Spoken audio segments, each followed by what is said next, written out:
En la cena de Acción de Gracias, mi sobrina y su esposo me dijeron que no había sitio para mí en su mesa de 30. Les había dado la entrada para esa misma casa y cerraron la puerta con llave.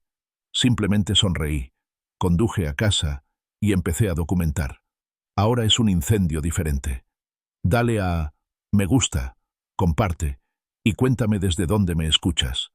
Mi historia apenas comienza.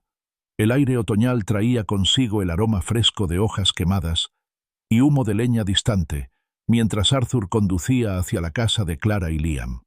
En el asiento del copiloto, cuidadosamente acomodado en una desgastada cesta de mimbre, descansaba su famoso pastel de manzana, con su corteza perfectamente enrejada y reluciente, con un toque de azúcar y canela. Durante años, este pastel había sido su aporte distintivo a su banquete de Acción de Gracias, un símbolo tangible de su amor y la preciada tradición familiar que habían forjado. Una calidez floreció en su pecho, un consuelo familiar que anhelaba cada año, el recuerdo de su sobrina Clara y su esposo Liam, y el alegre caos de su reunión. Al girar hacia su calle, un destello de algo desconocido le llamó la atención. La casa en sí parecía diferente. Un elegante sedán negro de lujo y una reluciente camioneta plateada estaban estacionados en la entrada, vehículos que Arthur no reconoció como pertenecientes a ninguno de sus amigos habituales de la familia. El patio delantero también se había transformado. Adoquines recién instalados serpenteaban a través de un paisajismo meticulosamente cuidado, conduciendo a un patio extenso y ornamentado, adornado con muebles de aspecto costoso. ¿Cuándo habían hecho todo esto? Sabía que a Clara y Liam les había ido bien, pero esto le parecía un nivel completamente nuevo de opulencia. Un cambio repentino, casi discordante, que le provocó una sutil punzada de inquietud. Lo dejó a un lado, atribuyéndolo a sus propios ojos envejecidos y quizás a un toque de envidia que no quería reconocer. Aparcó y caminó por el sendero recién pavimentado, con la cesta de la tarta balanceándose suavemente en su mano. Antes de que pudiera tocar el timbre, la pesada puerta de roble se abrió de golpe. Liam estaba allí, con una amplia sonrisa, casi teatral, dibujada en su rostro. «¡Arthur!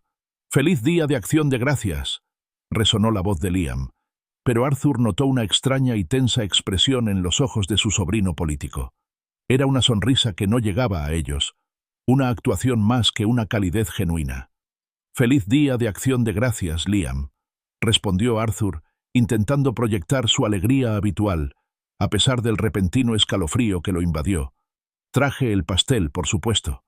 Levantó ligeramente la cesta. La sonrisa de Liam se desvaneció, solo por una fracción de segundo. Respiró hondo y dijo: «Arthur, escucha, tenemos un pequeño problema. La casa está abarrotada. Tenemos, al menos 30 personas, más de las que esperábamos, y simplemente no hay espacio en la mesa». Señaló vagamente hacia el bullicioso y ruidoso interior de la casa, donde las risas y las conversaciones crecían. Arthur sintió que se le iba la cara. ¿No había sitio? ¿En su mesa? Parpadeó, intentando procesar las palabras. Había confirmado su asistencia hacía semanas, como siempre. Esto era inaudito. Sintió una profunda incredulidad, seguida de una punzada de humillación. En ese momento, Clara apareció detrás de Liam, con su rostro pálido, siempre radiante, y la mirada perdida. No quiso sostener su mirada. Por encima del hombro de Liam, Arthur pudo ver claramente el comedor. A través de la multitud, más allá de una reluciente lámpara de araña nueva, distinguió la larga mesa extendida. Y allí, al fondo, había una silla claramente vacía, con una servilleta blanca impecable y cubiertos. Era inconfundible. Una mentira, descarada y dicha sin el menor remordimiento por su sobrina, a quien había amado y apoyado toda su vida. Su mente daba vueltas, un torbellino de confusión y dolor. Quería gritar, exigir una explicación, señalar la silla vacía, preguntarle a Clara cómo podía quedarse de brazos cruzados y dejar que esto pasara. Pero las palabras se le atascaron en la garganta, reemplazadas por una extraña y gélida calma. Simplemente se quedó allí, con el pastel en la mano, observando la mirada desviada de Clara, observando la sonrisa falsa de Liam, mientras la cacofonía de su concurrida y alegre cena de Acción de Gracias lo invadía desde el interior de la casa que les había ayudado a comprar. Lenta y deliberadamente, Arthur bajó la cesta del pastel y la colocó con cuidado sobre la ornamentada mesa de la entrada, junto a un jarrón con flores otoñales. No dijo ni una palabra. Simplemente se giró, con movimientos rígidos y mesurados, y regresó por el sendero recién pavimentado hacia su coche. No miró atrás. Al arrancar el motor, el chasquido inconfundible de la puerta principal al cerrarse tras él resonó en el silencio de la noche, un escalofriante signo de puntuación en una despedida tácita. El camino a casa fue un torbellino de luces apagadas y reflexión silenciosa. El calor en su pecho había dado paso a un vacío, un dolor frío y creciente. Sin embargo, su mente no se concentraba en el dolor inmediato, sino en algo completamente distinto. 5 años atrás, Clara y Liam habían estado pasando apuros. Habían encontrado la casa de sus sueños, pero la entrada era insuperable.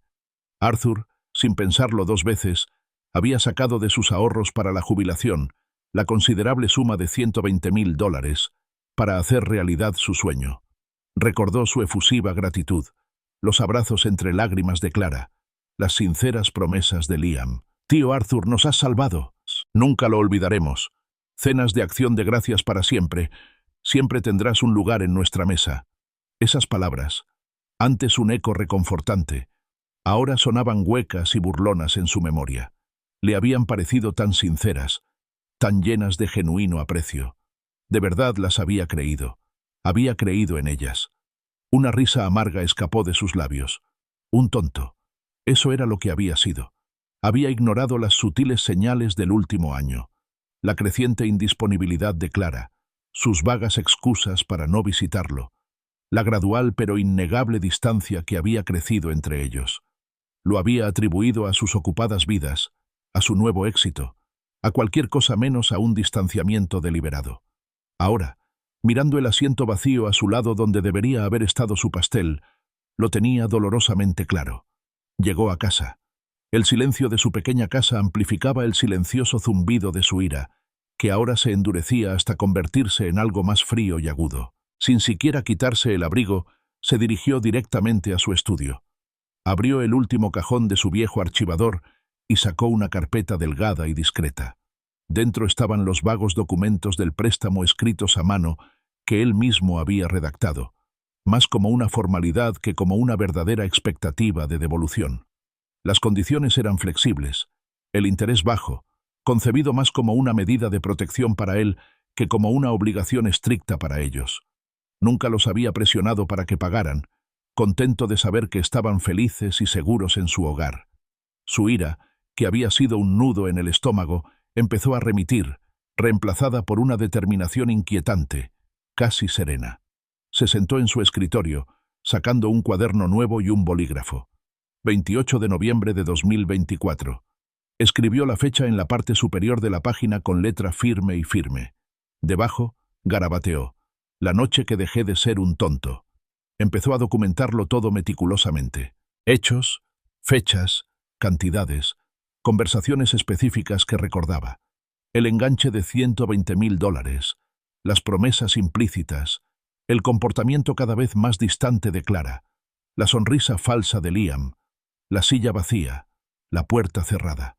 Cada detalle era un ladrillo en un muro que construía lenta y cuidadosamente. Ya no pensaba en la ira ni en el dolor, pensaba en la justicia. Dejó el contrato de préstamo sobre su escritorio, un centinela silencioso, mientras se preparaba para un incendio diferente. El sol de la mañana, tenue y pálido, se filtraba a través de las cortinas de la sala de estar, encontrando a Arthur todavía desplomado en su sillón reclinable. No se había molestado en ir a la cama después de su meticulosa sesión de documentación la noche anterior. El sueño había sido un visitante reticente, ofreciendo solo fugaces e inquietos momentos de respiro. Cada vez que abría los ojos, la imagen de la sonrisa falsa de Liam, la mirada desviada de Clara y la innegable presencia de esa silla vacía en su opulenta mesa de acción de gracias inundaban su mente. Y entonces, el sonido distintivo, casi clínico, del clic de la cerradura después de que se diera la vuelta, aislándolo de un hogar que, en un sentido muy real, había ayudado a crear. La amargura era un sabor físico en su lengua. Extendió la mano hacia su teléfono, con el pulgar sobre la pantalla. Una parte de él, una pequeña, testaruda y esperanzada parte, aún esperaba un mensaje, una disculpa frenética de Clara, una explicación tímida de Liam, cualquier cosa que sugiriera que había sido un malentendido, un terrible descuido. Pero la pantalla permaneció en blanco, sin llamadas perdidas ni mensajes nuevos. El silencio lo confirmó. Esto no fue un accidente. Esto fue una elección. Clara había decidido darle la espalda a su historia compartida, a los cimientos mismos de su relación. El dolor hueco en su pecho se solidificó en un frío y duro bulto de certeza. Con un suspiro que parecía pesar años, Arthur se levantó del sillón reclinable y se dirigió a su escritorio. El contrato informal de préstamo seguía abierto, exactamente donde lo había dejado. Lo recogió, recorriendo con la mirada las líneas familiares de su propia letra. Lo había escrito él mismo, años atrás, cuando su corazón rebosaba de generosidad y una confianza casi ingenua. Decía simplemente que la suma de $120,000 se transfería como acuerdo familiar mutuo para el pago inicial de su nueva casa. Incluía una cláusula de buena voluntad y consideración futura. Recordó haber pensado que era una forma amable de protegerse a sí mismo sin dejar de ofrecer ayuda incondicional, un gesto simbólico que no los agobiaría. Ahora, esas palabras leían como una broma cruel. Acuerdo familiar mutuo. Buena voluntad. La ironía era un dolor agudo y punzante. No habían cumplido nada de eso. Su meticulosidad, que le había sido útil a lo largo de su carrera, se intensificó, canalizando su agitación emocional en una tarea estructurada. Abrió su vieja laptop, buscó en sus archivos de mensajería y comenzó a revisar años de conversaciones con Clara. Empezó con sus emocionantes intercambios sobre la compra de la casa 5 años atrás, sus efusivos agradecimientos, sus promesas. Luego, lenta y minuciosamente, siguió el hilo de su comunicación. El cambio fue sutil al principio. Sus respuestas se acortaron y tardaron más en llegar. Las actualizaciones detalladas sobre su vida, las conversaciones informales, las bromas compartidas, todo fue disminuyendo gradualmente. Con el tiempo, sus mensajes se volvieron cortantes, casi transaccionales. «Estoy ocupada este fin de semana, tío Arthur. No puedo ir, lo siento. Espero que estés bien». Ahora lo veía, claro como el agua, impreso digitalmente, la lenta e insidiosa erosión de su vínculo. Había racionalizado cada caso, diciéndose a sí mismo que ella estaba ocupada, que su vida simplemente se expandía, que su relación era lo suficientemente sólida como para soportar un poco de distancia. Había sido tan ciego, tan ansioso por creer en lo mejor de ella. El día de Acción de Gracias no había sido una ruptura repentina. Se dio cuenta con un vuelco en el estómago. Era simplemente la manifestación pública e innegable de una distancia que había ido creciendo durante años. Fue el momento en que dejaron de fingir, el momento en que dejaron claro su distanciamiento emocional de forma brutal y abierta. Ya no formaba parte de su círculo íntimo, ya no merecía ni siquiera un gesto simbólico de inclusión. Era una molestia, una reliquia indeseada de una obligación pasada que claramente querían olvidar. Esta constatación, aunque dolorosa, alimentó su fría determinación. Unas semanas después, a mediados de diciembre, Arthur se encontró sentado frente a David Reed, un abogado de derecho de familia conocido por su pragmatismo y su sensatez. David era un hombre delgado, de mirada perspicaz e inteligente tras unas gafas de montura metálica, y su despacho estaba repleto de enormes pilas de tomos legales. Arthur lo había elegido tras una cuidadosa investigación, atraído por su reputación de imparcialidad y eficiencia.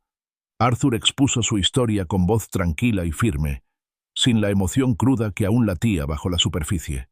Presentó el vago contrato de préstamo, la cronología de los mensajes y la cruda narrativa de la noche de Acción de Gracias.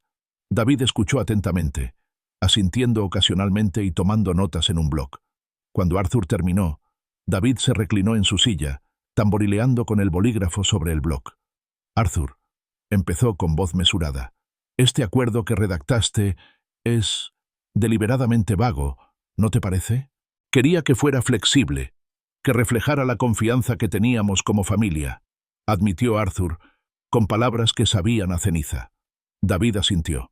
Entiendo la intención. Sin embargo, en términos legales, esa vaguedad tiene dos caras.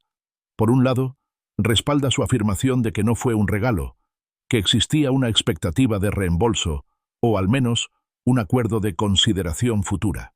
Por otro lado, su informalidad y la falta de condiciones de reembolso específicas dificultan demostrar inequívocamente que fue un préstamo y no un regalo, especialmente si su sobrina y su esposo argumentan que usted lo pretendía como un regalo generoso para ayudarlos. Arthur asintió lentamente. Ya lo había previsto. No esperaba dinero, David. En realidad, no. Esperaba respeto. Esperaba un lugar en la mesa que ayudé a comprar. Esperaba que fueran familia. Su voz era baja, con un cansancio que trascendía la fatiga física. Sé que he perdido a Clara. Eso está claro. Pero no puedo permitir que esto siga así. No pueden simplemente apropiarse de mi generosidad y desecharme como si fuera basura. David lo observó un momento, percibiendo la corriente más profunda bajo la calma exterior de Arthur. Entendido. Bueno, tienes opciones. Podemos empezar enviando una carta de requerimiento, reclamando el préstamo y solicitando un plan de pagos. Esto suele iniciar una negociación. Si eso falla, podemos emprender acciones legales por enriquecimiento injusto o incumplimiento de contrato, argumentando que las cláusulas de consideración futura y buena voluntad implican una relación continua y un deber recíproco, que claramente han violado. Sin embargo, David hizo una pausa, con la mirada ligeramente endurecida. Necesito ser franco contigo, Arthur. Litigar, especialmente contra la familia, es un proceso increíblemente caro, emocionalmente agotador y prolongado. Incluso si ganas, el coste personal puede ser inmenso. ¿Estás preparado para eso? Arthur sostuvo su mirada, con una determinación inquebrantable. Lo soy. Al salir de la oficina de David Reed, Arthur sintió una extraña mezcla de aprensión y una férrea determinación. La batalla legal que se avecinaba se cernía sobre él, como una nube oscura en el horizonte, pero un propósito lo impulsaba a seguir adelante, reemplazando el dolor sin rumbo. Se encontró conduciendo, casi inconscientemente, hacia el barrio de Clara y Liam. La noche era oscura, pero su casa era un faro de alegría ostentosa. Las costosas luces navideñas recién instaladas centelleaban con intensidad en cada alero y arbusto, un espectáculo deslumbrante que no había estado allí el año anterior.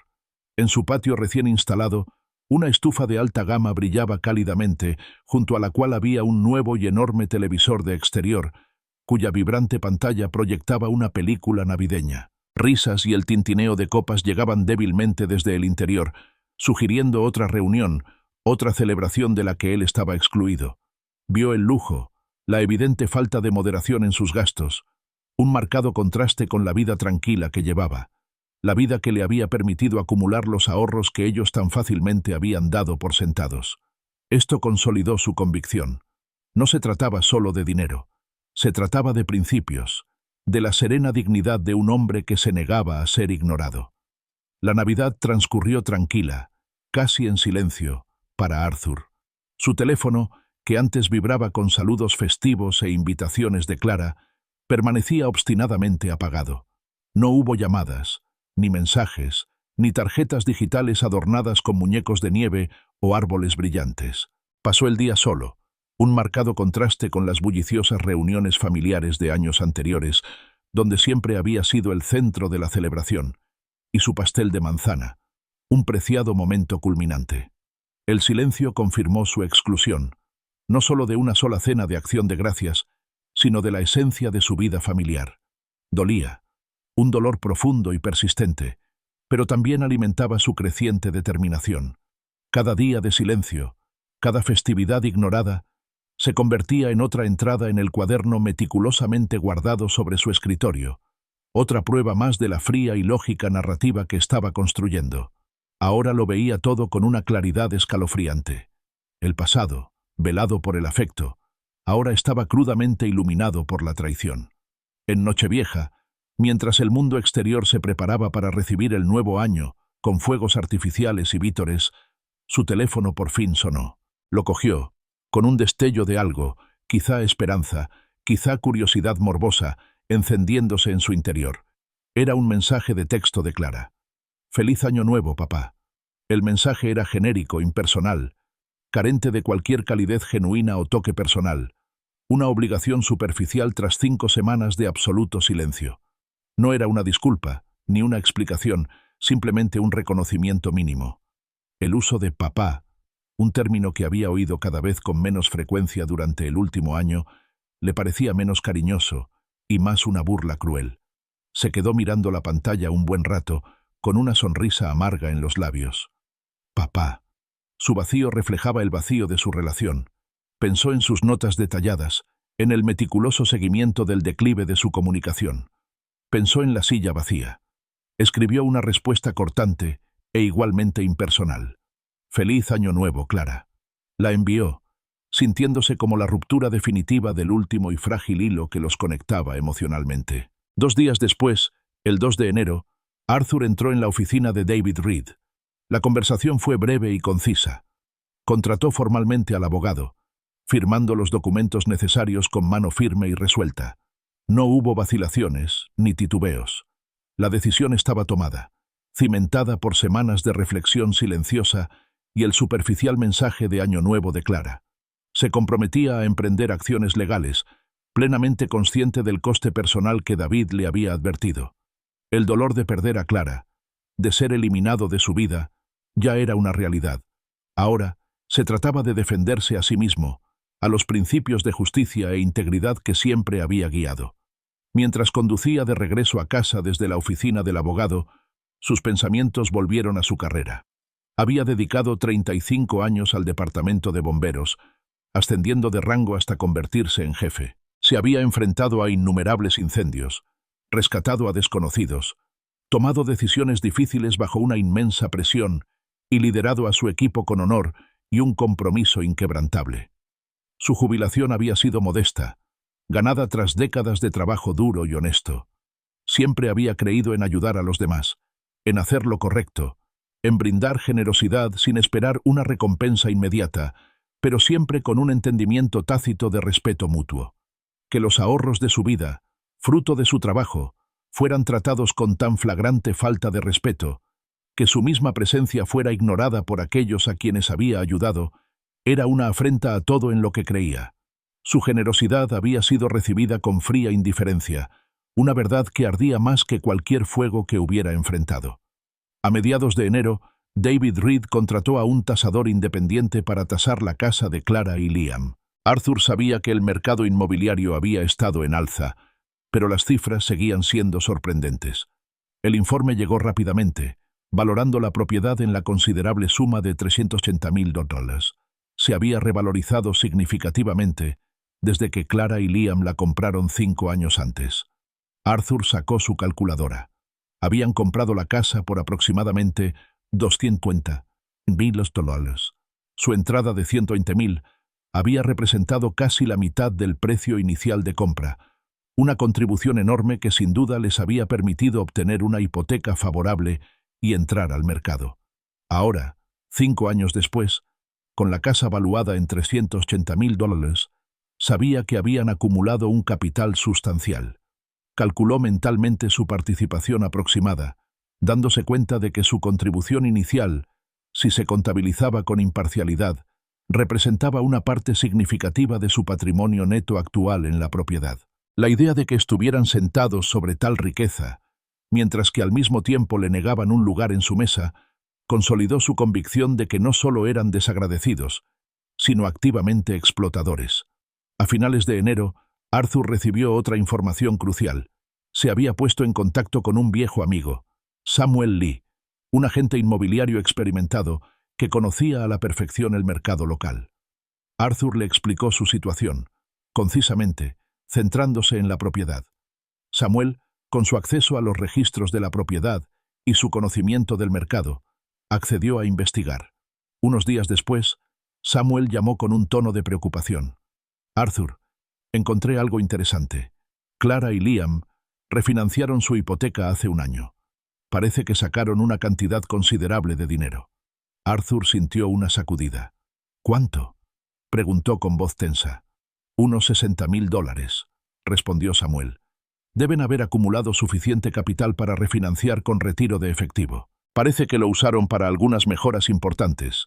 Jardinería, ese patio elegante, y quizás algunas otras cosas. Ya sabes, gastos discrecionales. Arthur sintió una oleada de furia fría que lo invadió. $60.000. Habían extraído una suma considerable de capital de la casa, la misma casa por la que él había dado el enganche, la casa donde no tenían espacio para él. Habían usado ese dinero para lujos, un costoso paisajismo, un patio lujoso, un enorme televisor exterior, todo lo que había observado con creciente inquietud. Sin embargo, ni un solo centavo les habían ofrecido, ni siquiera mencionado, para pagar su préstamo. Tenían los medios. Habían elegido conscientemente priorizar su estilo de vida extravagante por encima de su obligación con él, por encima de la idea misma de familia y gratitud. Fue un insulto calculado, una privación deliberada. Inmediatamente llamó a David Reed, con la voz tensa por la ira contenida, mientras le contaba las conclusiones de Samuel. David escuchó con paciencia. «Arthur, esto es importante», dijo con tono firme. «Esta refinanciación refuerza enormemente tu caso. Demuestra una clara capacidad de su parte para acceder a fondos sustanciales de la propiedad. Y lo que es más importante, se puede argumentar que, al optar por extraer capital para gastos discrecionales e ignorar simultáneamente su obligación con usted, están demostrando la intención de privarlo del pago que le corresponde. Esto convierte nuestro caso de un simple incumplimiento de contrato en algo potencialmente más grave. Muestra un patrón de despreocupación financiera y elusión activa de sus responsabilidades». Arthur colgó el teléfono, sintiendo una profunda satisfacción. Había sido un tonto una vez, pero ya no. El juego había cambiado. Arthur se sentó frente a David Reed, con su cuaderno meticulosamente elaborado abierto sobre el escritorio del abogado. Cada fecha, cada cantidad, cada captura de pantalla de un mensaje de texto, cada observación sobre sus opulentos gastos y su propio despido, estaba descrita con una precisión escalofriante. Los hechos eran innegables, una cruda narrativa de generosidad recibida con calculada indiferencia. «David», dijo Arthur, con voz serena y sin ninguna emoción perceptible, «creo que tenemos pruebas suficientes. Es hora de enviar la carta de requerimiento». David asintió, revisando la documentación por última vez. «Correo certificado, entonces. Así se garantiza que la reciban y quede constancia». Tomó su bolígrafo y anotó. «Exigirá formalmente el reembolso de los $120.000, más intereses, o el reconocimiento de su participación equitativa en la propiedad. Les dará un plazo para responder, normalmente 30 días». Arthur simplemente asintió, con la mirada fija en un punto lejano más allá de la ventana de la oficina. La carta de demanda se envió el 5 de febrero. 3 días después, el 8 de febrero, sonó el teléfono de Arthur. Era Clara. Hacía meses que no oía su voz, salvo por aquel superficial mensaje de Año Nuevo. Su voz, normalmente alegre y segura, era temblorosa, con un ligero matiz de pánico. «Tío Arthur», empezó, con el viejo cariño que sonaba vacío y forzado. «¿Qué es esta carta? Acabamos de recibir algo de un abogado. ¿Qué significa esto?» Arthur respiró lenta y profundamente, manteniendo la compostura. «Clara», respondió con voz tranquila, casi distante. «Significa exactamente lo que dice. Es una exigencia de devolución de los $120.000 que te presté para la entrada de tu casa, o para el reconocimiento formal de mi derecho de propiedad sobre la propiedad. Fue un préstamo, no un regalo. Lo sabes». Un sollozo ahogado llegó del otro lado de la línea. Pero fue un regalo, tío Arthur. Siempre dijiste que solo nos ayudabas, que no esperabas nada a cambio de inmediato. Siempre lo consideramos un regalo». Su voz se alzó, volviéndose más frenética. «¿Por qué haces esto? Somos familia. ¿No podemos hablar de esto como familia? No necesitamos abogados involucrados». La súplica de que lo manejaran en familia le revolvió el estómago a Arthur. La ironía era asfixiante. «¿En familia?», repitió, con una risa seca y sin humor. «Clara, ¿dónde estaba la familia en Acción de Gracias?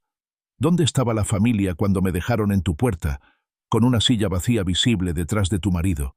mientras mirabas hacia otro lado? ¿Dónde estaba la familia cuando gastaste $60.000 de tu capital en un jardín lujoso y calentadores de patio, pero no dijiste ni una palabra sobre el préstamo que me debías? No, Clara, no somos familia en el sentido que tú lo entiendes. Ese puente se quemó hace meses. Clara empezó a llorar con más fuerza. Fue Liam. Él fue quien no te quería allí. Dijo que había demasiada gente, que vendrían sus nuevos socios y que sería incómodo. Intenté decírselo, pero no me escuchó. Me obligó a decir que no había espacio. Su voz era una maraña desesperada de excusas y reproches. Arthur sintió un atisbo de su antigua ira, rápidamente reemplazada por una fría certeza. Clara, te quedaste ahí parada. Me miraste y luego apartaste la mirada. Tomaste una decisión. Permitiste que me despidiera y guardaste silencio. Ese silencio lo decía todo. Ahora, la carta sigue en pie. Tienes 30 días a partir de la fecha en que la recibiste para responder. Si no lo haces, procederemos en consecuencia.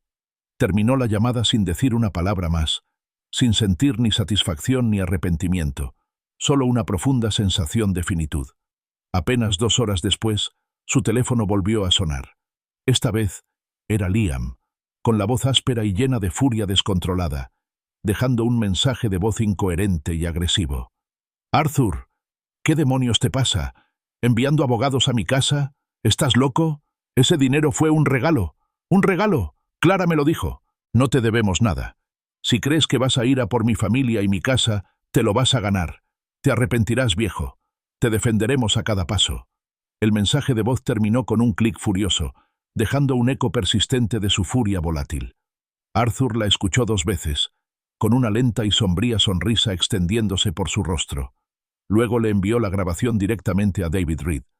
Unos minutos después, David le respondió por mensaje de texto. Extraordinariamente estúpido. Buena prueba. Pasó una semana. Entonces llegó otra carta, esta vez del abogado de Clara y Liam, Jonathan Stone. A diferencia de la exigencia concisa y profesional de David Reed, la carta de Stone era agresiva, llena de fanfarronería y amenazas apenas veladas. Negaba vehementemente cualquier préstamo, afirmando que los $120.000 de Arthur eran un regalo puro y simple, sin esperar nada a cambio. Atacaba la reputación de Arthur, insinuando que era un anciano amargado y avaro que intentaba explotar a su sobrina, y amenazaba con una contrademanda por acoso y angustia emocional si insistía en el asunto. Arthur releyó la carta y se la reenvió a David. La llamada de David llegó casi de inmediato. «Arthur, esto es pura fanfarronería», dijo con voz tranquila. «Es agresivo, pero es justo lo que esperaba. Intentan intimidarte. Significa que están preocupados. Si de verdad estuvieran seguros de que era un regalo, no perderían tiempo ni dinero en este tipo de retórica vacía. Simplemente nos ignorarían o enviarían una negación breve. El hecho de que hayan contratado a un abogado caro y agresivo y recurran a ataques personales me dice que saben que están en una posición débil». «Entonces, ¿qué sigue?», preguntó Arthur con voz firme. Dada su respuesta, o la falta de ella, a la demanda real y la fanfarronería de su abogado, recomiendo que procedamos a presentar una demanda. En concreto, una acción de partición.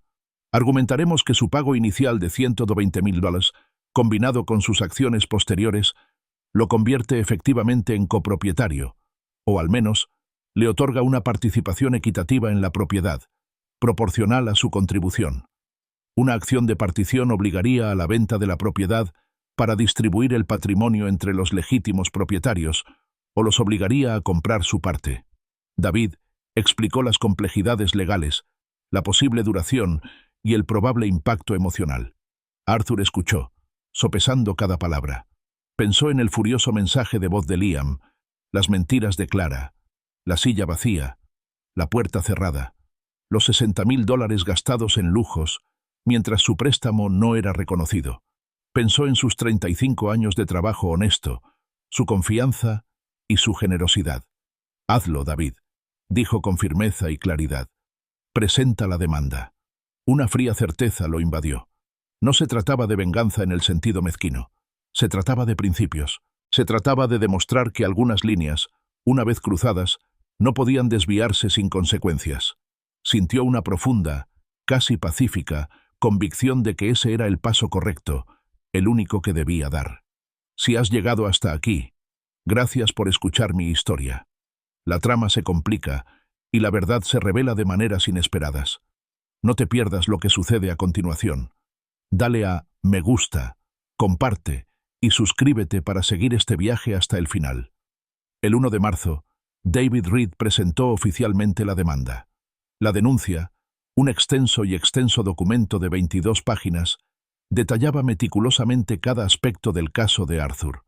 Comenzaba con el pago inicial de $120,000, describía el acuerdo informal de préstamo, documentaba el distanciamiento gradual y culminaba con la traición del Día de Acción de Gracias y la posterior negativa a reconocer la deuda. Incluía todas las pruebas que Arthur había reunido con tanto esmero, las fechas del préstamo, los detalles de la refinanciación, los mensajes evasivos de Clara y, lo más incriminatorio, el explosivo y amenazante mensaje de voz de Liam, transcrito palabra por palabra. Era una declaración exhaustiva e inflexible de la intención de Arthur de reclamar lo que legítimamente le pertenecía. Cuando David llamó para confirmar la presentación, indicó el nombre oficial del caso: Butler contra Butler y Butler. Escuchar el apellido de Clara, que también era el suyo, pronunciado 2 veces en el contexto de una batalla legal contra él, impactó a Arthur con una fuerza inesperada. Fue un recordatorio crudo, casi doloroso, del vínculo familiar que se había roto irrevocablemente, ahora reducido a una designación legal. El peso de lo que estaba haciendo y de lo que había perdido lo abrumó por un momento, pero rápidamente se transformó en una determinación renovada. Ya no había vuelta atrás. Sabiendo que necesitaba estar lo más preparado posible, Arthur tomó una medida proactiva. Contactó a Daniel Kim, un antiguo compañero de su época en el departamento de bomberos, quien se había dedicado a la tramitación de préstamos. Daniel era conocido por su meticulosidad y su capacidad para gestionar registros financieros complejos. Arthur explicó, con discreción, que estaba involucrado en una disputa inmobiliaria y necesitaba información financiera sobre Liam y Clara, específicamente sobre cualquier sentencia o préstamo importante. Daniel, comprensivo del asunto y confiando en el criterio de Arthur, aceptó ayudar, aprovechando su red profesional y su acceso a registros públicos. Unos días después, Daniel llamó a Arthur. Sus hallazgos fueron esclarecedores. Arthur, he encontrado un par de cosas que podrían ser útiles, empezó Daniel. Primero, hay una sentencia contra Liam de Capital One por $35,000. Parece que fue hace unos años, por una deuda de tarjeta de crédito impaga. Y aparte, Liam y Clara tienen un préstamo considerable a través de Chase para comprar un vehículo, casi $48,000, para esa camioneta nueva que vi estacionada afuera de su casa hace poco. Arthur sintió una triste satisfacción. Una sentencia de $35,000 contra Liam ponía de manifiesto su irresponsabilidad financiera, y un préstamo para un vehículo de casi $50,000. Moses ilustraba aún más sus extravagantes hábitos de gasto, sobre todo considerando su negativa a devolver su préstamo, mucho más antiguo y cuantioso. Pintaba un panorama de personas que vivían por encima de sus posibilidades, priorizando el lujo sobre sus obligaciones. Impulsado por estos descubrimientos, Arthur decidió investigar a fondo. Pasó varias horas en la oficina del secretario del condado, examinando minuciosamente los registros públicos relacionados con Liam. Su persistencia dio sus frutos. Ocultos en un laberinto de documentos, descubrió 2 sanciones civiles distintas impuestas contra Liam. Los cargos eran específicos y contundentes: tergiversación sustancial de ingresos en solicitudes de préstamo. Liam había falsificado activamente su información financiera, probablemente para obtener préstamos a los que de otro modo no habría podido acceder. Las fechas de estas sanciones indicaban que no se trataba de incidentes aislados, sino de un patrón de engaño, anterior y posterior al préstamo de Arthur. Esto no era solo irresponsabilidad, era un fraude financiero descarado. A mediados de marzo, David Reed llamó a Arthur para prepararlo para la siguiente fase: el descubrimiento de pruebas. Arthur, advirtió David, Jonathan Stone ha presentado sus solicitudes iniciales de descubrimiento de pruebas. Como era de esperar, buscan difamarlo. Han solicitado acceso a tu historial médico, en particular a tu historial de salud mental, y tratan de presentarte como un viudo inestable y solitario, que se desahoga con dolor y amargura. Argumentarán que tus recuerdos no son fiables y que tu regalo nunca fue un préstamo, sino un intento desesperado de controlar a Clara. Arthur sintió un atisbo de indignación, rápidamente reemplazado por una fría resolución. «¿Viudo inestable y solitario?», repitió, con una risa seca escapándose. «Pueden intentarlo. No tengo nada que ocultar. Había perdido a su esposa, Eleanor, 5 años antes, apenas unos meses antes de concederle el préstamo a Clara. Había sufrido un profundo y privado duelo, pero no era inestable, ni su mente estaba nublada por el dolor. Su motivación era, sin duda, profundamente personal, pero la impulsaba una clara exigencia de justicia, no un estado mental desmoronado. «Esa es la idea», respondió David. «Sin embargo, sería muy beneficioso que desmintiéramos su estrategia de forma preventiva. Te recomiendo que te sometas a una evaluación psiquiátrica voluntaria con un profesional independiente. Un informe de un psicólogo de confianza que confirme tu claridad mental neutralizaría por completo sus intentos de desacreditarte». Arthur aceptó de inmediato. Concertó una cita con la doctora Evelyn Shaw, una respetada psicóloga forense. Durante la evaluación, la doctora Shaw le hizo una serie de preguntas para explorar su estado emocional, sus motivaciones y sus funciones cognitivas. Arthur respondió con sinceridad, explicando con precisión sus razones para presentar la demanda. «Mi motivación es la justicia, doctora Shaw», afirmó con la mirada firme. «No se trata de ira ni de dolor, aunque ciertamente he sentido ambos.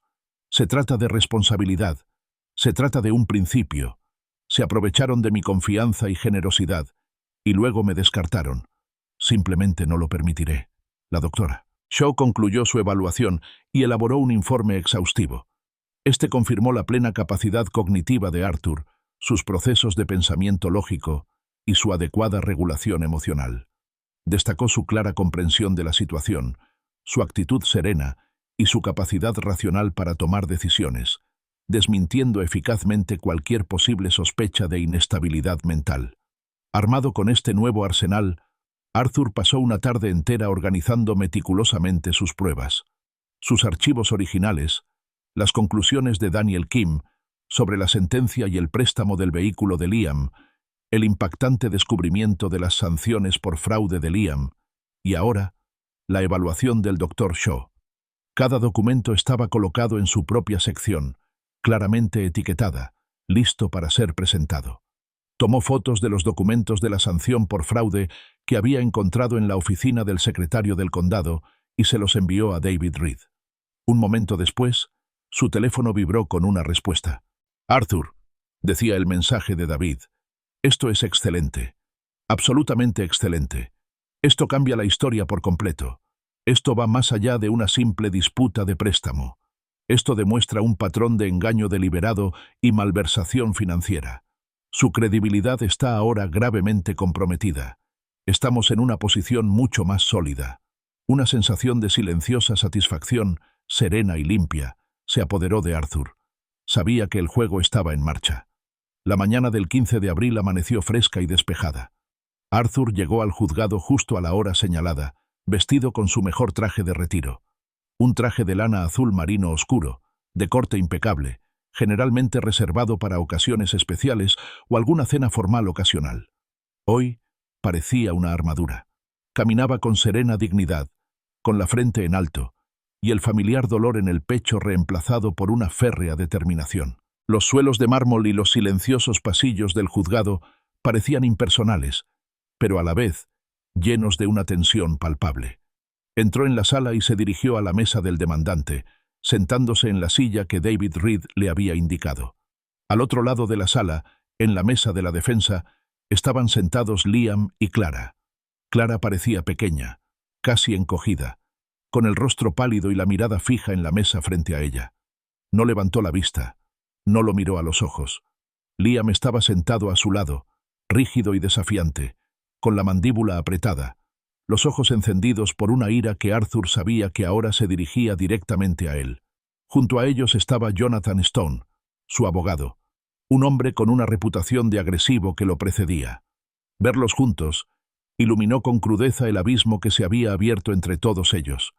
Unos minutos después, el alguacil declaró el orden en la sala y entró la jueza Albright. Era una mujer conocida por su agudo intelecto y su enfoque sensato, especialmente en disputas financieras. Su mirada recorrió la sala, severa y evaluadora, antes de tomar asiento. Arthur sintió un atisbo de tranquilidad. Esta no era una jueza que se dejara influenciar por súplicas emocionales ni fanfarronería. David Reed se levantó, con una postura segura y una voz clara y concisa. Comenzó exponiendo el caso de Arthur con precisión clínica. Presentó los registros de la transferencia bancaria que mostraban el desembolso de $120,000. Luego, presentó el acuerdo familiar mutuo firmado, aunque informal, destacando las cláusulas que implicaban un préstamo, no una donación. Detalló meticulosamente la total falta de pago, o incluso de reconocimiento, durante los últimos 5 años.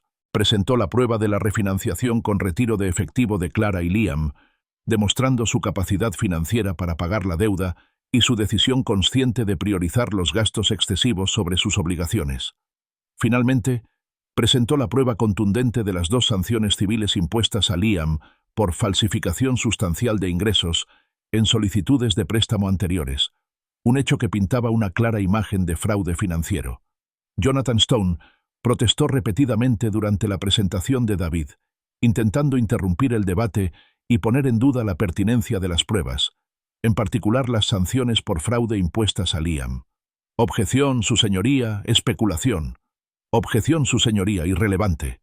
Pero la jueza Albright, con un simple y firme gesto de la mano y un escueto revocado, lo interrumpió constantemente, afirmando su control sobre el procedimiento. Escuchó la presentación de David con una atención impasible, tomando notas ocasionales en su blog, con expresión indescifrable. Cuando David terminó, Jonathan Stone salió en su defensa. Comenzó intentando desacreditar a Arthur, presentándolo como un viudo solitario y aislado, afligido y vengativo, obsesionado con el aparente abandono de su sobrina. Argumentó que Arthur había donado generosamente el dinero para ayudar a su querida sobrina y que ahora, años después, estaba inventando un préstamo por despecho debido a su angustia emocional. Stone presentó varias cartas de carácter, aparentemente de amigos y familiares, que daban testimonio de la bondad de Clara y Liam e insinuaban el comportamiento errático de Arthur. Su señoría, declaró Stone, este es el trágico caso de un anciano, tristemente desamparado por la pérdida, que intenta ejercer control e infligir dolor a la única familia que le queda. David Reed esperó a que Stone terminara y se levantó con calma para su refutación. No necesitó dedicar mucho tiempo a desmantelar los ataques personales de Stone. Simplemente presentó la evaluación psiquiátrica de la doctora Evelyn Shaw. Su señoría, declaró David, la defensa ha intentado presentar al señor Arthur Butler como un individuo emocionalmente inestable e irracional. Abordamos esto de forma preventiva. Presentamos el informe de la doctora Shaw, que afirma inequívocamente que el señor Butler posee plena capacidad cognitiva, procesos de pensamiento lógico y una adecuada regulación emocional. Sus motivaciones son claras y racionales, impulsadas por un deseo de justicia, no por una percepción distorsionada de la realidad. David reiteró entonces los hechos indiscutibles: la transferencia de una suma sustancial de dinero, el acuerdo escrito, la falta de pago y los medios demostrables de Clara y Liam para pagar mediante la reciente refinanciación. Concluyó enfatizando la naturaleza flagrante de las tergiversaciones financieras documentadas de Liam, sugiriendo un patrón de engaño que desvirtuó toda su defensa. La jueza Albright se tomó un momento para revisar todos los documentos presentados por ambas partes. Examinó el contrato de préstamo informal de Arthur, los extractos bancarios que confirmaban la transferencia, el informe de tasación y las conclusiones de Daniel Kim.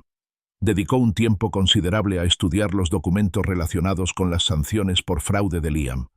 La sala del tribunal permaneció en silencio, salvo por el crujido de los papeles. Finalmente, levantó la vista, mirando directamente a Clara y Liam. Este tribunal ha revisado las pruebas presentadas. Comenzó con voz clara y autoritaria. Tenemos un acuerdo escrito, aunque informal, que indica claramente una transacción de dinero sustancial.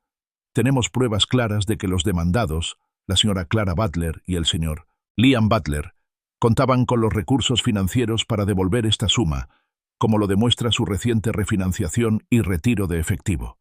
Además, tenemos pruebas de las tergiversaciones financieras previas del señor Liam Butler en solicitudes de préstamo, lo que plantea serias dudas sobre la credibilidad de sus afirmaciones. Hizo una pausa para que sus palabras se asimilaran. Por lo tanto, continuó, este tribunal considera que el caso del señor Arthur Butler tiene mérito suficiente para proceder. Las reclamaciones de un préstamo y el posible interés equitativo justifican un mayor escrutinio legal. Luego miró a ambos equipos legales. Ordeno una mediación obligatoria para este caso. Ambas partes, con sus asesores legales, asistirán a una sesión de mediación el 10 de mayo. Esta será una oportunidad para resolver este asunto amistosamente antes de que se proceda a un juicio.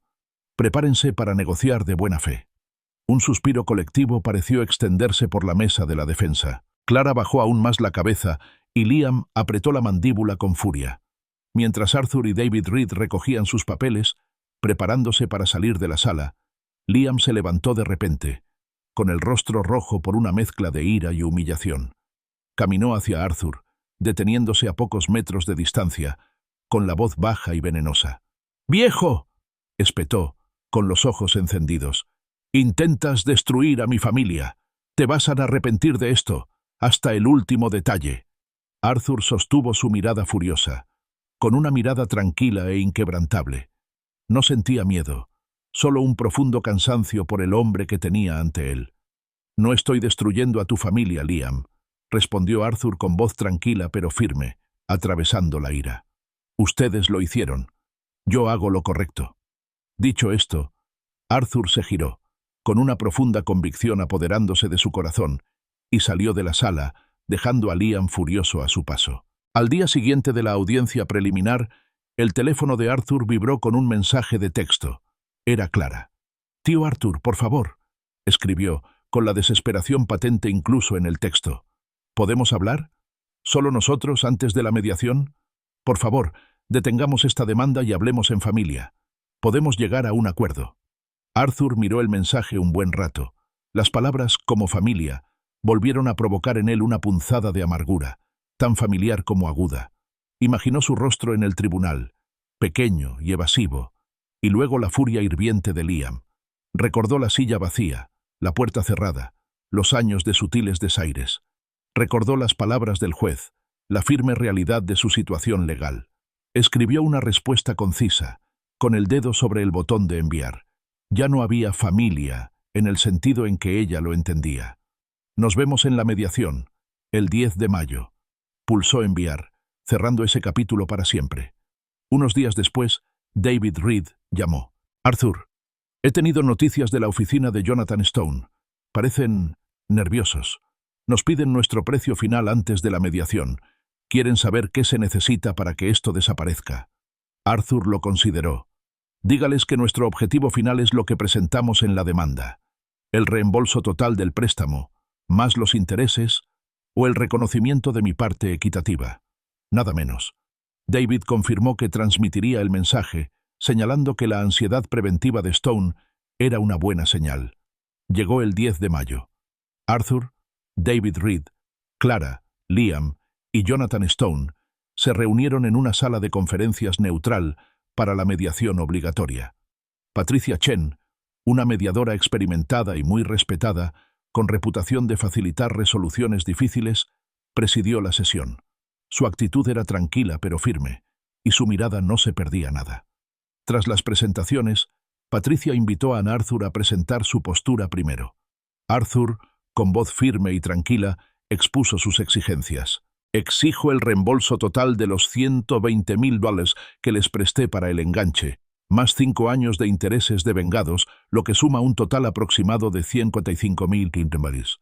Como alternativa, estoy dispuesto a aceptar una participación del 40% en la propiedad, que refleje mi aportación inicial y su valor actual, seguida de la venta inmediata de la propiedad para distribuir el capital».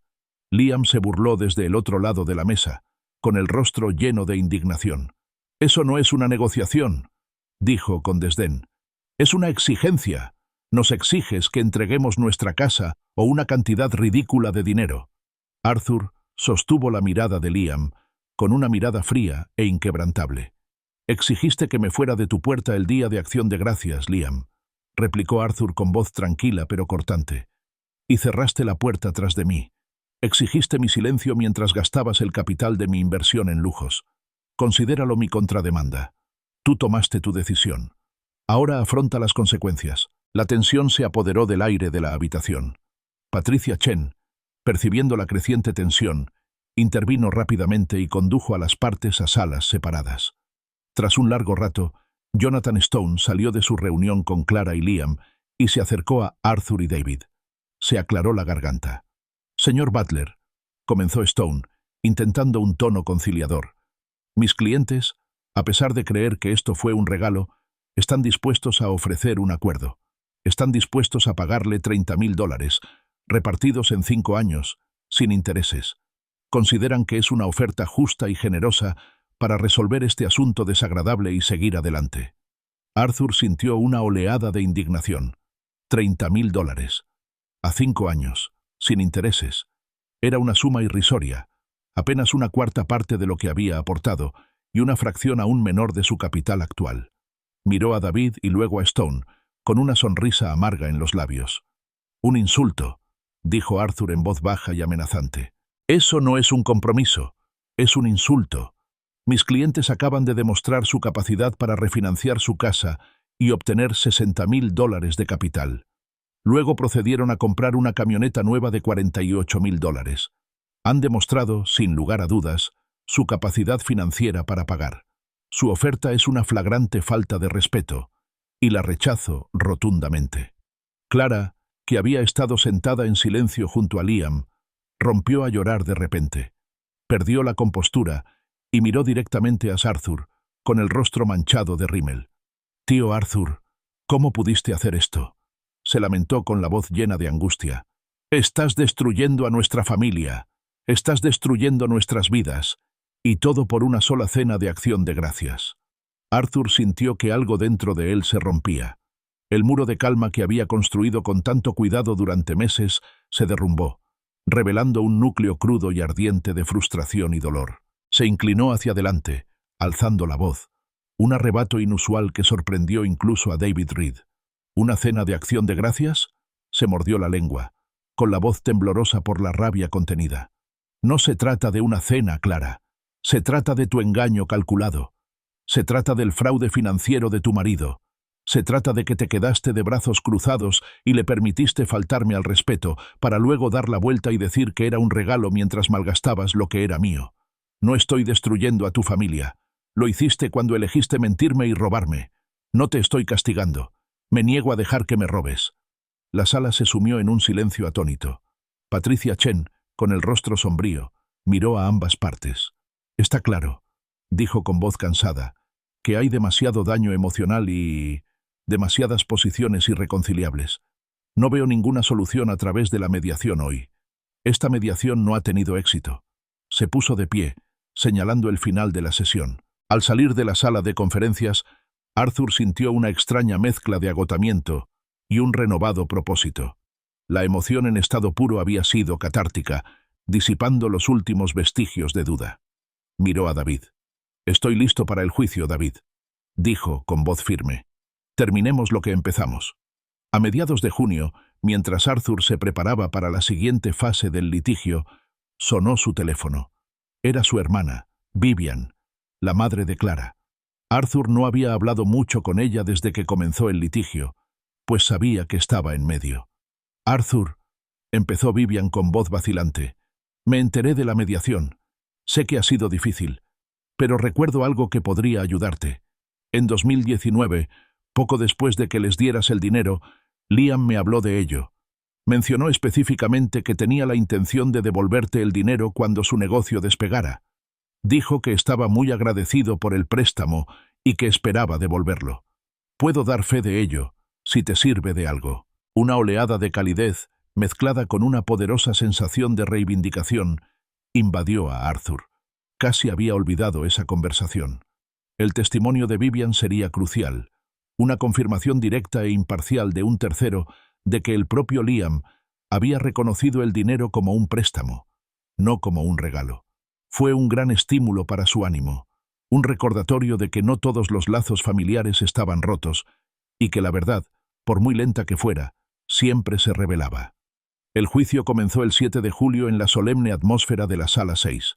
Arthur se sentó junto a David Reed, con una extraña mezcla de aprensión y una silenciosa disposición. Al otro lado del pasillo, Liam y Jonathan Stone se reunieron con Clara, quien una vez más evitó la mirada de Arthur con el rostro sombrío. El aire estaba cargado de expectación. David Reed comenzó su presentación, presentando metódicamente la exhaustiva evidencia documental. Presentó los irrefutables registros de la transferencia bancaria de los $120,000.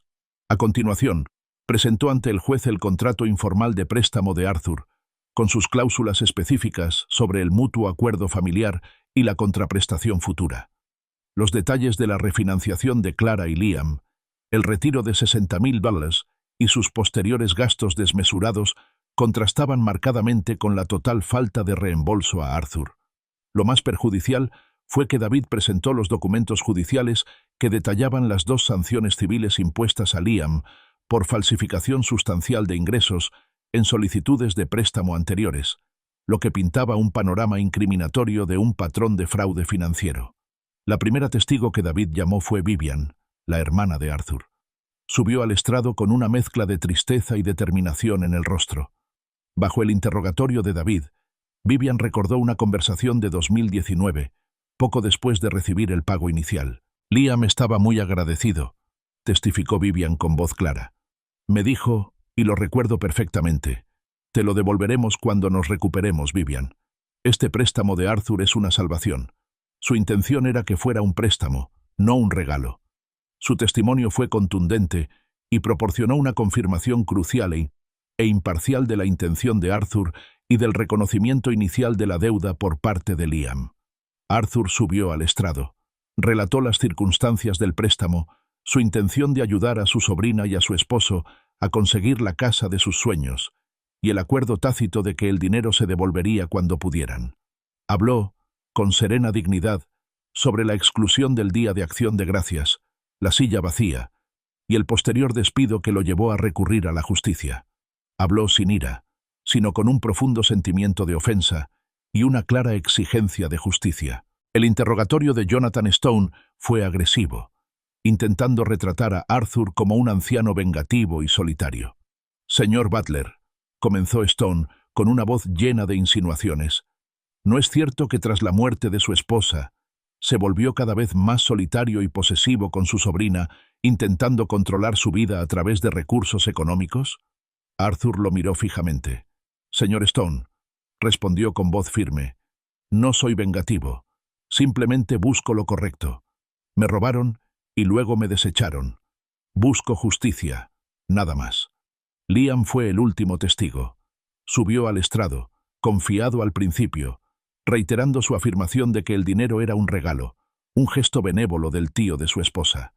Pero bajo el implacable interrogatorio de David Reed, la serenidad de Liam comenzó a desmoronarse.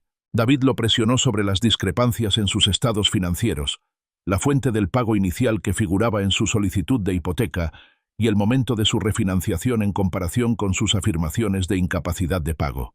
Liam titubeó. Sus respuestas se volvieron evasivas.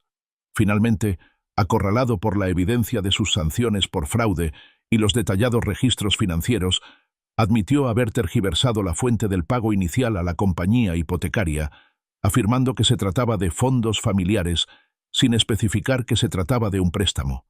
También admitió no haber hecho ningún esfuerzo por pagarle a Arthur, a pesar de haber obtenido $60,000 de capital de la casa. Su credibilidad quedó completamente destruida. La jueza Albright declaró un receso y anunció que emitiría su fallo el 21 de julio. La tensión en la sala era palpable. Unos días después, Arthur recibió un mensaje de texto amenazante. Era anónimo, pero el lenguaje y el tono eran claramente los de Liam. Una cruda advertencia para que retirara la demanda o se enfrentara a graves consecuencias. Arthur se lo reenvió de inmediato a David Reed, quien simplemente respondió: «Desesperación. Bien». Entonces, recibió una llamada desesperada de Tomlin, vecino y amigo de Arthur, quien trabajaba en una inmobiliaria local. Arthur, necesitas llamar a tu abogado inmediatamente. Liam acaba de intentar poner su casa a la venta para una venta rápida en efectivo. Subió esta mañana. Liam intentaba liquidar la propiedad, probablemente para evadir la sentencia inminente. David Reed presentó inmediatamente una orden judicial de emergencia para detener la venta, una medida que fue rápidamente concedida por el tribunal, frustrando aún más las tácticas desesperadas de Liam. El día antes del fallo, Liam apareció en la puerta de Arthur, con aspecto destrozado. Su habitual arrogancia había desaparecido, reemplazada por una expresión de derrota. En la mano, sostenía un sobre grueso. «Arthur», empezó con voz ronca, «por favor, para con esto. Toma, $50,000, en efectivo. Tómalo y retira la demanda. Esto nos está destruyendo». Arthur miró el sobre, y luego el rostro desesperado de Liam. Sintió una punzada de lástima, que se extinguió rápidamente al recordar los últimos 8 meses. «No, Liam», respondió Arthur con voz firme. «El tribunal decidirá ahora. Esto ya no está en mis manos». Los ojos de Liam brillaron de ira desesperada. «Clara nunca te perdonará esto, Arthur. La perderás para siempre». La mirada de Arthur se endureció. «Dejó de ser mi hija, Liam, cuando te permitió que me excluyeras de su vida. Esa decisión la tomaste hace mucho tiempo». Liam bajó la cabeza, derrotado, y lentamente se dio la vuelta y se alejó. Momentos después, llegó el mensaje de Clara. «Nos lo quitaste todo, tío Arthur. Todo. Nunca te lo perdonaré. Estamos perdidos para siempre». Arthur lo leyó, invadido por una profunda tristeza. Borró el mensaje sin responder. No quedaba nada más que decir. El 21 de julio, la jueza Albright emitió su fallo. Reconoció la informalidad del contrato de préstamo original de Arthur, pero determinó, basándose en la totalidad de las pruebas, la suma sustancial, la admisión de Liam de falsedad, la refinanciación y el testimonio de Vivian, que el dinero constituía efectivamente un préstamo. Decidió que Arthur debía ser reconocido como propietario del 35% del capital de la propiedad. Posteriormente, ordenó una subasta pública de la casa para garantizar que Arthur recibiera la parte que le correspondía y le otorgó $18,000 adicionales en costas judiciales, lo que elevó la indemnización total a aproximadamente $88,000. Arthur ganó. El mazo golpeó, poniendo fin definitivo a meses de batalla legal. Sin embargo, al salir de la sala, se sintió extrañamente vacío, casi vacío. La victoria era clara, la justicia se había hecho. Pero el precio. Reconoció el verdadero precio de la justicia, un precio pagado en lazos familiares rotos y devastación emocional. La casa finalmente se vendió en subasta por $375,000. Tras liquidar la hipoteca y las diversas cuotas, Arthur recibió un cheque por $850. Era menos de lo que esperaba inicialmente, ligeramente por debajo de los $88,000 otorgados debido a los costos de la subasta, pero era una suma considerable y, lo más importante, una reivindicación. Unas semanas después, llegó una carta a su buzón. Era de Clara. No era una disculpa, no de verdad, pero tampoco una amarga recriminación. Era una carta larga y confusa que reconocía sus decisiones, su miedo y sus arrepentimientos. Hablaba de su infancia, de preciados recuerdos con él, recuerdos que él creía perdidos para siempre. El último párrafo simplemente decía: «Sé que las cosas nunca volverán a ser como antes, tío Arthur, pero espero que tú también recuerdes los buenos momentos. Yo sí». No había promesa de reconciliación, ni esperanza para el futuro, pero tampoco era una condena rotunda. Era un reconocimiento, un frágil atisbo de algo sin resolver, algo humano. Arthur se acercó a la repisa de la chimenea, tomó una fotografía descolorida de la joven Clara, con su rostro radiante e inocente sonriéndole y una manita aferrándose a su dedo. Durante meses, la había mantenido boca abajo, incapaz de soportar la imagen. Ahora, lentamente, la enderezó. Había ganado su caso, había recuperado su dignidad, su posición económica, pero la relación con su hija, a quien había amado y ayudado, se había perdido irrevocablemente. La foto, ahora en posición vertical, era un conmovedor recordatorio tanto de su victoria como de su profunda pérdida. Aceptó ambas.